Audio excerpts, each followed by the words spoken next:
Who's the most unexpected enemy you've ever had? I work for one of the bougiest daycares in California. It was supposed to be modern, and all the staff went out of their way for the kids. We even forced our manager to make a rule that none of us were allowed our phones during work, so that the babies wouldn't grow up to be iPad kids. For the first few months after opening, everything went smoothly. Until one day, when one of the 5-year-olds started slurring their words and stumbling around the room like a drunkard. We figured it was just some weird sugar rush and sent her home. But the next week, it happened with 2 more kids. Then 3. The complaints came flooding in, and honestly, the parents had every right to be furious. One mom's voice cracked when she told me her son had been acting strange for days. But then things got darker. My supervisor insisted on calling CPS on 3 of the families, claiming the parents must be leaving substances within reach at home. I watched a father break down in our parking lot after a social worker showed up at his job. These parents were being investigated for something we all knew deep down was connected to our daycare. The thing that killed me was watching my coworkers' faces during our emergency staff meeting.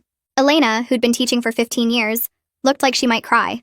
Mitch kept rubbing his temples, muttering about how he'd personally inspected every toy twice that week. Our manager tried defending us to the parents, insisting our products were clean, that we followed every safety protocol. But I could hear the doubt creeping into her voice. The health department showed up, went through everything. But everything was clean, and the incidents kept happening. Kids went from feeling nauseous to vomiting. When police finally showed up, our manager did something I'll never forget. She convinced them to investigate the parents' homes first, buying us time. Then she cornered me and Jenny in her office. "Figure this out," she hissed, "or I'll make sure you 2 take the fall. I'll blacklist you from every daycare in the state." Jenny's hands were shaking when we left her office, and we went into overdrive, testing absolutely everything. We started wondering if it was the new carpet in the reading nook, maybe off-gassing chemicals. We paid to have it tested. Nothing. Jenny and I became obsessed, staying late every night trying to solve this. Was it the hand soap? We switched brands 3 times. The air vents? We had them professionally cleaned. I even started suspecting the paint on the walls might have lead, even though the building was only 2 years old.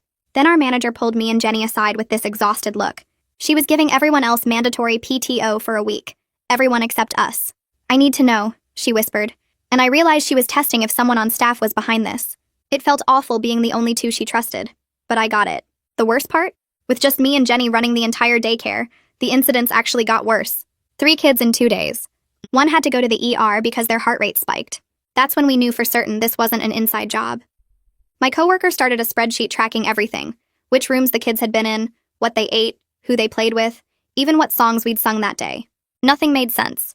The only consistent thing was that it happened in the afternoon, and the symptoms: dizziness, slurred speech, sometimes nausea. Parents were pulling kids out daily now. We went from 60 enrolled to 23 in 3 weeks. Then one night, Jenny and I were going through our tracking sheets for the 100th time, sitting on the